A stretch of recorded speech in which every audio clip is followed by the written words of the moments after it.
Já estamos de volta com Sala de Estar. Hoje o nosso tema é sobre os novos começos.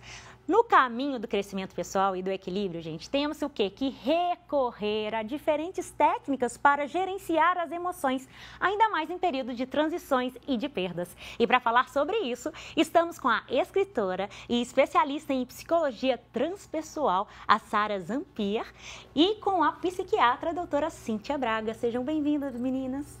Tudo Obrigada. bem? Muito bem. Cíntia. Cíntia, vamos começar com você. Olha, como que as transições, elas realmente podem impactar o nosso corpo, mente e espírito?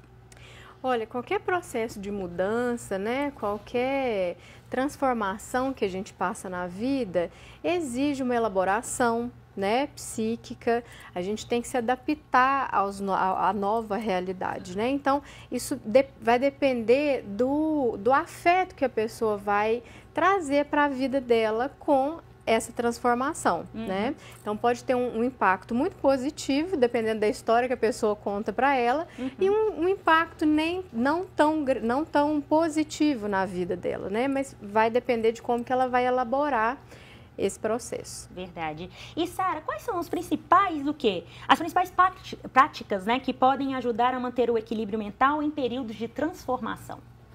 Olha, a principal prática, primeiramente, obrigada por estar aqui, né? É um prazer estar aqui com vocês. Boa tarde a todos. Eu acho que a principal prática é silenciar o externo, que é tão difícil, né? Nesse mundo cheio de ruídos, aí onde nós somos estimulados o tempo inteiro. E a gente recebe muita informação e, às vezes, quando estamos num momento de transição, nós também pedimos emocionalmente apoio, né? E é necessário realmente que a gente tenha esse apoio. E a gente começa a buscar a confidência de amigas, processos, grupos religiosos, né? Processos terapêuticos, e muitas vezes a gente acaba sendo guiado por esse processo. Então, é muito importante a gente trazer esse processo de apoio como apoio e não como guiança. Porque ao momento que a gente silencia o externo, é o momento que a gente consegue entrar para dentro e ouvir a resposta que vem do nosso coração. É através do nosso interior e da nossa essência que a gente vai saber se a gente está preparado ou não para cada etapa desse processo. Porque, no final das contas, quem vai viver as consequências das nossas escolhas somos nós mesmos, Verdade. né? Então, é muito importante esse processo de buscar apoio, porém tratar como apoio, não como muleta, nem como guiança. Entrar para dentro e buscar as respostas dentro de nós mesmos. Muito bem. E, Cíntia, como que a gente pode pensar em ter cuidados com a saúde para o quê? Para buscar esse equilíbrio entre mente, corpo e espírito? Olha, é muito importante a gente entender que a gente não tem uma mente e tem um corpo. Ambas são partes do todo, né? Então, tem um ditado muito antigo que fala: mente sã, corpo são, né?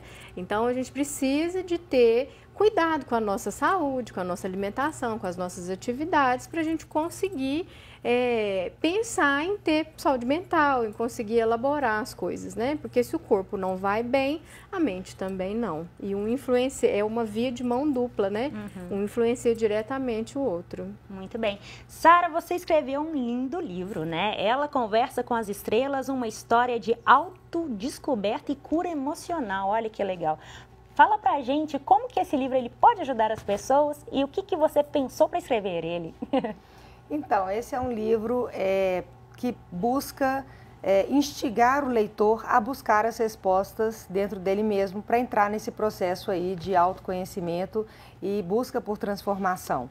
Então, através de um romance de pano de fundo, eu consegui trazer diferentes arquétipos que permeiam a nossa sociedade, né? Que ora nós nos relacionamos com eles, ora interpretamos esses papéis. E através de uma ficção filosófica, e isso traz um conforto, né? Porque todo momento de transformação é um momento mais difícil, né? Difícil entrar, mergulhar nas próprias sombras, né? Enxergar aquilo que a gente muitas vezes tentou tapar e não quis enxergar. E enxergar através da história de outra pessoa, como um espelho, traz um ambiente mais confortável para iniciar esse processo. Então, o que eu busco com esse livro é instigar a pessoa a percorrer esse caminho de volta para dentro dela mesma. Muito bem. E o que te inspirou para escrever esse livro?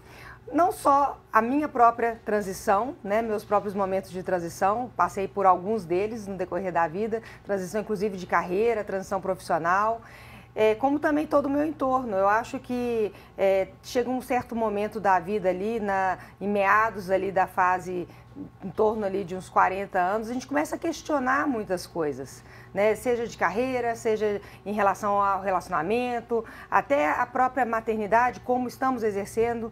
Então, isso tudo me inspirou a trazer luz a isso e a provocar esse diálogo com o leitor, para que ele também provoque isso dentro dele mesmo e provoque mudanças, para ele se tornar a melhor versão dele mesmo a cada dia, né? Nessa busca contínua.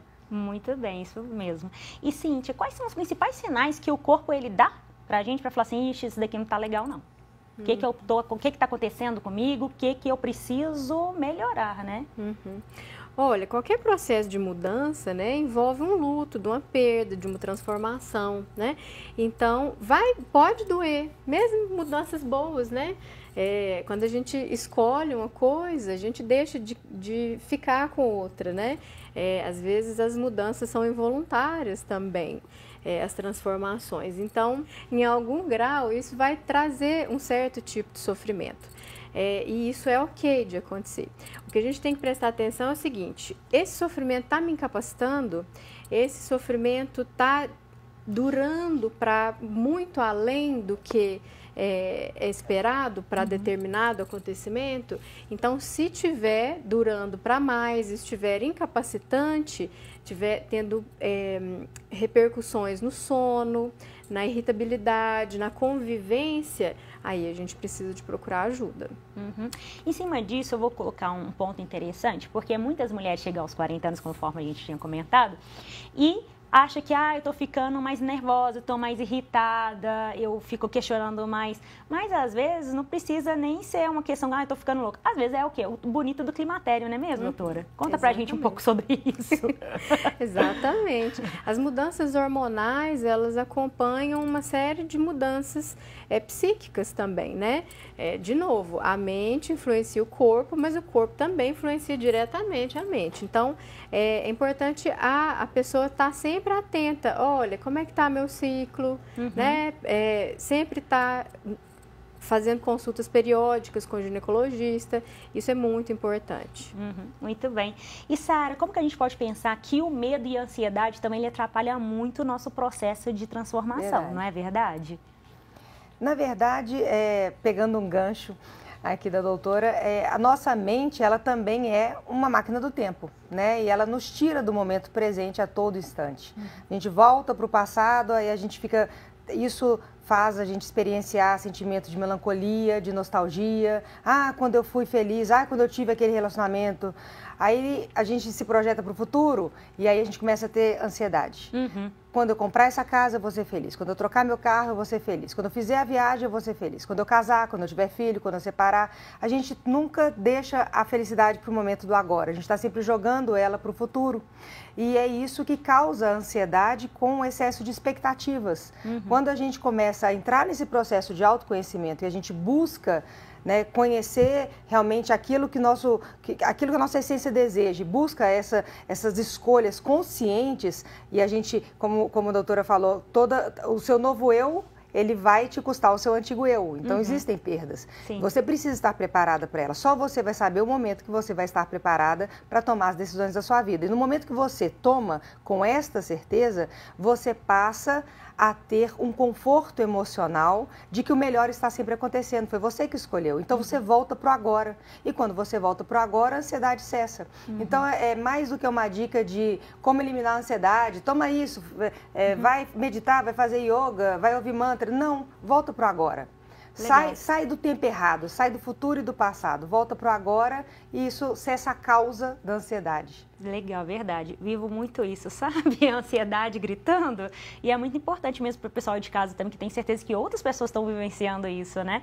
A gente comentou um pouquinho lá fora sobre as inteligências, né, Sara? Fala pra gente rapidamente um pouquinho sobre essas inteligências e como elas podem nos auxiliar, principalmente nessa busca desse equilíbrio mente, corpo e tudo isso que a gente está falando a respeito. Como nós estávamos conversando lá fora, são múltiplas inteligências, né? E eu acho que a busca de todo ser humano, ela deve findar no equilíbrio. Então, nós temos vamos pegar mais... lógico, tem inteligência lógica, matemática, mas vamos falar aqui das mais mais fáceis da gente perceber, que é a inteligência racional e emocional. Elas precisam andar em equilíbrio o tempo inteiro, né? Ora você está depositando mais energia na sua carreira, ora você está ali desenvolvendo, executando muitos projetos e está deixando de lado, às vezes, algumas questões de relacionamento, às vezes deixa de encontrar com os amigos, deixa de se nutrir, ou quando você está com o seu parceiro, sua parceira está sempre cansado, então você não sente que aquela culpa de não estar dando aquela assistência como deveria. E ora acontece o contrário, ora, por exemplo, principalmente quando você vira mãe, você se afunda mais na maternidade, deixa às vezes de lado um pouco a sua carreira, isso causa a longo prazo esse desequilíbrio, porque algo te falta. Então eu acho que para que você mantenha as suas múltiplas inteligências, né, equilibradas e não fique fragilizada e constantemente com essa sensação de que algo te falta, é você buscar estar sempre preenchendo todos os seus copinhos na medida do possível, né? Sempre um pouquinho de cada. A gente não precisa ser tudo ao mesmo tempo, né?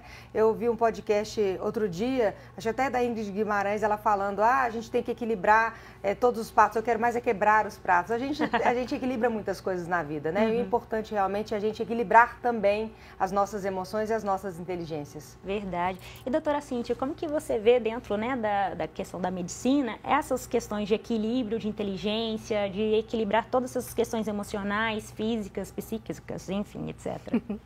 Então, o corpo, ele busca sempre o equilíbrio, né?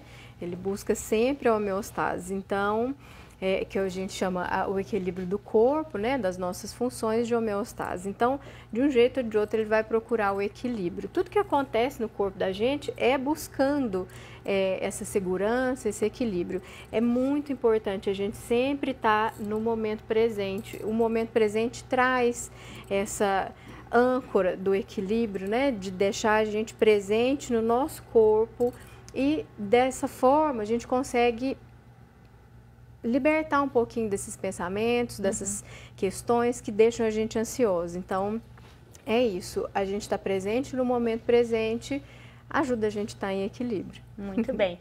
Meninos, nós estamos acabando esse bloco que voou. Então, eu gostaria, por gentileza, que cada uma deixasse uma consideração final. Sara, por gentileza, suas considerações. Olha, todo processo transformador, ele não é fácil, né? Ele requer realmente muita consciência, muito estado de presença. A melhor maneira de se voltar para o presente, eu acho que é, primeiramente, fisiologicamente, se aterrar com a sua respiração, que aí você compreende onde você está. Quando você está ansiosa, às vezes você começa a hiperventilar, começa a ficar, né, o coração acelera, volta para a respiração, aquieta os pensamentos, volta para dentro e faça desse seu processo uma transformação que te transforme ao final em uma linda borboleta, né? Aprenda com tudo isso e evolua. O processo, as dificuldades que nos são apresentadas, elas são oportunidades de crescimento. Veja beleza nisso, né? E ao final desabroche, né? E porque nós nascemos para ser felizes, né? Nenhum pai coloca filho no mundo para ser triste, e Deus espera isso de nós, que nós sejamos felizes, sabendo fazer as melhores escolhas, as escolhas guiadas pelos nossos corações. Muito bem. Doutora Cíntia, por gentileza, suas considerações. Olha, toda mudança, toda transformação, todo processo envolve uma perda, pode doer, né? Mesmo aquelas transformações que a gente quer, que a gente busca.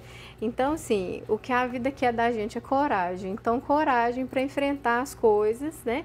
Para ter serenidade para conseguir passar pelas mudanças é fundamental. E se tiver muito difícil, né? Se tiver muito sofrido, né? Se a pessoa estiver passando por uma dor muito grande, sempre procurar ajuda é importante, né? Sempre existe ajuda. E é isso. Muito bem, gente. Olha, um ótimo 2025 para vocês, viu? Muito obrigada. Obrigada. Para vocês também.